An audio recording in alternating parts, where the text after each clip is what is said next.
Oh my word. So, like, raw of emotions after that Grand Prix. I mean, that was absolutely amazing. Like, absolutely incredible. What a brilliant Grand Prix that was from start to finish. Austria 20. I said all the way back in Austria 2019 that that was the best race of the V6 era. This has whitewashed it. I actually best race of the decade. I think it was. I mean, that was just oh my god. I just so raw of emotions right now. But I'll try and cover everything the best I possibly can because there's so much happening. And if I do miss anything, I do apologise, but I will try and get through as much as I possibly can in such a short space of time. Let me know your opinions in the comment section below about this Grand Prix. I can't think of anything negative about the Grand Prix. Maybe at the start with the safety car start, but nevertheless, let's go into the classifications for the 2019 German Grand Prix. Verstappen takes another win. I think that's the seventh win of his career so far, his second of the season. And once again, he wins after having a very difficult start. Well, he got away very difficultly at the start, didn't he? Vettel, utter an amazing drive. P20 all the way up to P2. Startling performance for me. One of the contenders for driver of the day. I will be just discussing driver of the day a little bit later on. I mean, here's one of them as well. Daniel Kvyat in third place. Toro Rosso's second ever podium. I think this is Kvyat. Is this Kvyat's third podium of his career or his fourth? I'm not too sure on that one, but nevertheless, absolutely amazing there. Amazing from Daniel Kvyat. Fourth place, Lance Stroll in the Racing Point. Racing Point got their strategy spot on, absolutely spot on. Very good from them. Carlos Sainz in fifth place could have the podium. I was absolutely gunning for him as well. Had a good battle with Lewis Hamilton when he was still on the, in the race, of course. Sixth place, Alexander Albon. Solid Grand Prix from Toro Rosso. Kim Raikkonen in seventh place. At once upon a time, he was second in the Grand Prix. Absolutely amazing for him. Giovinazzi scores more points of this season in 8th place, and the two Haas drivers come forward in ninth and 10th. Grosjean in ninth and K-Mag in 10th.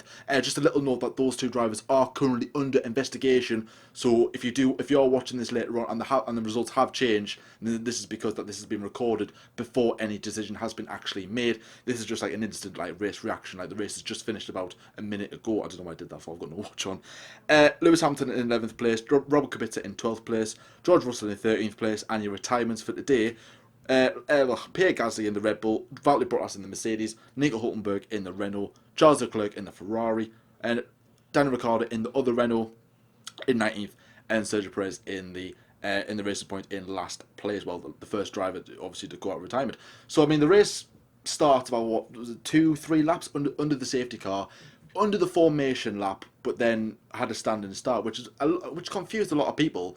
As far as I'm aware, this new rule came in this season, I believe, where the race can be started under the safety car. It can be like a 2-3 lap formation lap, and then it's up to the race director whether the race can go ahead or not. Sorry, or it might be up to Bert Mylander, the safety car driver, whether the race will go ahead or not, depending on if it's going to be a safety car start or a standing start. And that's what it was. It was a standing start. A reduced race. I think there was going to be 67, 68 laps, I think it was, but it went down to 64 because of the 3 laps that we did under the safety car at the start. Brilliant to get underway. So the race gets underway. Lewis Hamilton gets away absolutely brilliantly. The two Red Bulls, not so quite. And yeah, I mean, it was just utterly chaotic in that first lap from those two Red Bulls. Pierre Gasly, I mean, I'm a one to defend Gasly, because I do like him as a driver. But this race rather, has just been absolutely pathetic in my opinion. He was just so bad from start to finish, and of course his race ended to be fair, in the style like he was driving about all day. So yeah, the race gets underway as well. There's loads of spray all over the place. Sergio Perez gets caught up in the wet, hits the barrier, safety car comes out, everyone dives in the pits, and everyone was just like humming and hawing as to whether they should go on the intermediates or on the full wet tyres. A lot of people start on the full wet tyres. They went on intermediate tyres, but the rain was like, it was there in the horizon, but the track was drying out, so teams were like Okay, do we go on dries? Do we go on slicks? Do we stay on intermediates? What do we do as well? So there was a lot of gambles as well. I think when the first round of pit stops happened, when the safety car came out the first time, I think Kevin Magnussen stayed out on the wet tyres, and everyone else went on the intermediate tyres. A big gamble, but when the race restarted, you could see how bad of a decision that was. But of course, they had nothing to lose. So yeah, then you had Daniel Ricciardo's engine just blow up in front of everyone's faces as well. That again causes another safety car, virtual safety car, and again just bunches up the pack as well. People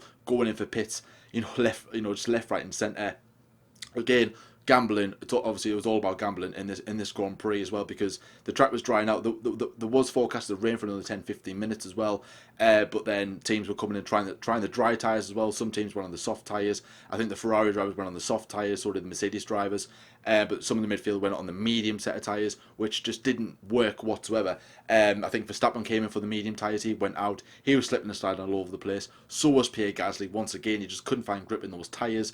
And then a lot of people started to come into the pits on the dry tyres, came out. It affected a lot of people as well. A lot of people going all over the place, squirming at the last corner as well on that drag strip, I think it is, where it's just no grip at all. It literally looked like a swimming pool. A couple of drivers got caught out there. Charles Leclerc, that's where he retired in that corner. So devastating for him again, because he could have had a really good chance of winning this Grand Prix, especially bearing in mind that Verstappen was in the lead at the time. He went out, causes another safety car, and also as well that Lewis Hamilton actually got caught out by these conditions as well, because about a lap later he spun, he got a bit of an understeer, went straight on, went at the gravel, hit the barriers, but he got a bit of momentum to not get beached, go back onto the racing line, go into the pits straight on, not go around the barriers. Under investigation for that.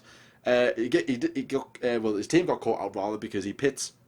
Changed it. Well, they're not ready for him whatsoever, because it happened so late that I don't think Hamilton had time, or the team had time to respond so quickly, because they weren't too sure what had happened. Okay, guys, I've gone off and I need to pit. He comes into the pits and they're like, oh, damaged front wing. Get the front wing. Oh, when your tyres, what tyres are we getting? Are we going back to dries? Are we going to slicks? Are we going back to dries? Are we going to intermediates? What are we doing? I think they go to get the dry tyres and then go, no, intermediates. Bang on the intermediates, go out, and then everyone else starts coming in and putting on another set of intermediates. And that's when the race gets really interesting, because it was just, utterly chaotic. I mean, it was just so crazy as well. Hulkenberg was in the podium places at one stage, up to P2. He gets swamped out at the restart, but then he crashes out in the same corner as Charles Leclerc does. Very disappointing as well, from that side of things. Valtteri Bottas, again, he crashes after chasing the lead from Max Verstappen, goes wide. I think at the same place where I think Hamilton went wide there, but of course Bottas got much more spin. He spun, hits the barriers, DNF from him. Then Hamilton spins again in the same position as well. But actually, going back on that, when I said the first time when Hamilton came into the pits and he didn't go around the barrier, he got a 5-second time penalty, which then he took at the next set of pit stops. So when the likes of Stroll and Kvyat all went past, and Vettel at the time, and Sainz, Hamilton came in. He just got beat. He got absolutely bombarded. He came out at about, I think it was like P12, P13, I think it was, and that was pretty much it from him. And then he spins just before Bottas did, and then again pretty much just confirming that he's not going to win this Grand Prix. Obviously, he doesn't score any points as well. Finishes in P11. I think that's 22 races now where he scored points, but now obviously he's not going to as well. Just watching there on the background, there's Daniel Kvyat waving his arms on the podium. I'm just going to quickly go through the drivers as well, because there's just so much happening in the Grand Prix. I've actually lost count as to what there is to be talking about. So obviously the two Alfa Romeos, they finished in P7 and P8. Kimi Raikkonen had a really good battle at the start, didn't he? Going alongside Lewis Hamilton as well, going for that lead of the Grand Prix as well. Of course, the Mercedes has far too much pace. He was like he was more or less here and there, wasn't he? He was one man, he was going for the front, but then he would get caught out in the pits. I think there was about 5 or 6 pit stops between each of the teams as well. It was just utterly manic in that pit stop. Obviously, mechanics deserve a really good rest as well. So does the strategist in this Grand Prix. And Kimi for me was just, it was well worked, because he always does well in these conditions. When it's slippery as well, he's got really good control of the car. But he was no stranger to the little spin that he got. I think it was down in turn 1. I think he went a bit wide. Went a bit wide there, caught him out. But I think if Kimi gets caught out, it is very tricky indeed. And of course, the two Haas drivers, they touched at that hairpin, didn't they? Once again, obviously those two drivers just coming in at each other like a hammer and tong. As like I said, under investigation. Nothing's been said yet, but let's see what happens after that. They had a solid qualifying as well. They had a really good, they had a really good race as well in qualifying as well, and then they were pushing for the likes of P5 and P6s as well. But then again, with all the strategy and everything being so messed up, it was just like utterly, it was just all over the place as well. And yeah, Sebastian Vettel as well. Let's talk about him for a brief moment. P20 he started in. I think it was up to P16, P15 after the first 5 corners, and he just got P14, P13. But every single time it seemed that he was making some sort of progress, he kept pitting, and it was frustrating me a bit because I'm just like, Ferrari, like just let him race. Like I know that you want to. It paid off in the end, but at the time I was just like, I want him to race. I want him to do so well because what happened last year as well, and for him to go P20 up to where he was, it was just brilliant. But he would go up like P5, P6, and then he'll go back. He'll go into the pits and go on the intermediates. Then he'll go back in the pits on the dries, then back on the intermediates, back on the dries. And then he had the race point of Lance Stroll and the Toro Rosso of Danny Kvyat up ahead of him. Of course, he was going to overtake them. It was just like taking candy off a baby, wasn't it? Too far for Max Verstappen to go and catch him anyway. But if the race was a bit longer, who knows? Who knows? And of course, Charles Leclerc retiring again, so frustrating. If he hadn't retired, who knows? That trophy as well. That trophy's mad. I hate that trophy. Max Verstappen lifting that trophy. But let's rate the race. Yes, 10 out of 10. Easily, best race, definitely best race of the V6 era. I'll probably say one of the best races of the decade. That's how good this Grand Prix was. So Max Verstappen wins the Grand Prix, Sebastian Vettel in P2, and Danny Kvyat in P3. Who do I go with for driver of the day? I think Verstappen won it on the official Formula 1 fans on the website. But for me, I could say Vettel, I could say Kvyat, I could say Sainz. I think he went off 3 times in the course of the Grand Prix, and then he went off at the same place where Leclerc went off.